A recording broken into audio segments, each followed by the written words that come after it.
माजी मुख्यमंत्री उद्धव ठाकरे साहब और प्रेजेंट मुख्यमंत्री एकनाथ शिंदे दोनों ने ये औरंगाबाद का समझने जो करने का निर्णय लिया है, इस निर्णय को हमने एक याचिका के मार्फत मुंबई हाई कोर्ट में कल चैलेंज किया, जिसमें हमारे एडवोकेट सफीरुद्दीन, जी.डी. पटेल, नवाज हिंदाते और हमारे सीनियर काउंसिल यूसुफ मुछाला साहब उसको देख रहे हैं।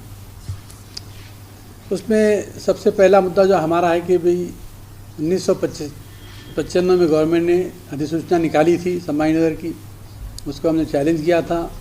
96 में सुप्रीम कोर्ट ने उसके स्टे दिया और उसके बाद महाराष्ट्र गवर्नमेंट ने वो अधिसूचना 2001 में वापस ले ली।